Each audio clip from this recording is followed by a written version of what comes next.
Kayo po ba mga bossing ko isa sa mga mananaya?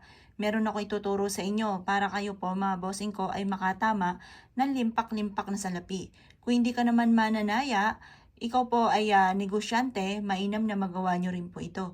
Dahil ang paggawa ng ganitong mga pamamaraan ay isa sa mga pamamaraan para mabilis nyong makamit ko ano man ang inyong ninanais. Pero syempre mga bossing ko, lalo-lalo na pagdating sa usapin ng pera, maaaring manalo ka pagdating sa usapin ng buhay kung ikaw po ay isa sa mga negosyante or kaya po ikaw po may positibong pananaw sa buhay. Ang pagtaya-taya mga bossing ko ay gagawin lang nating laro. Kumbaga, huwag mong gawin itong obligasyon at huwag ka ditong aasa. Pero may mga panghatak na swerte lalo na sa pera. Kagaya nito mga bossing ko ng dahon ng laurel. Kung ikaw po ay isa sa mga mananaya, ibulong nyo po dito or isulat nyo po ang numero na inyo po mga tinatayaan. At pagkatapos sabihin nyo, sa numerong ito, dito ako mananalo ng jackpot.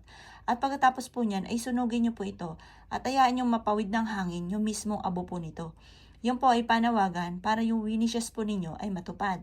Kung ikaw naman ay negosyante, sabihin nyo dito ang pangalan ng inyong negosyo. Halimbawa ay meron kang online business. Sabihin nyo sa online business ko, araw-araw ako na magkakaroon ng malaking benta.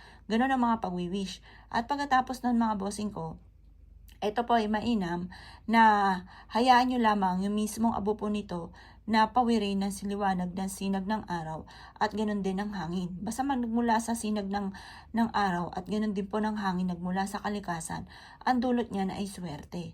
Basta ganoon lang ang gagawin ninyo, lalo-lalo na kung marami kang mga kahilingan at parang nasa isipan ninyo na parang alinlangan ka na baka ito ay hindi matupad. Subukan nyo po ito sa pamamagitan ng dahon ng laurel. Paborito ko po ito na pampaswerte at marami na po ang mga nagpatotoo na sinuwerte sa pamamagitan nito.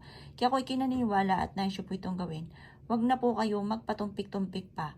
Makakatulong po ito upang sa ganon, i-adya ka kung saan lagi ikaw ay suswertehin at kung ano man ang ninanais ninyo ay kaagad nyo po itong makamtan.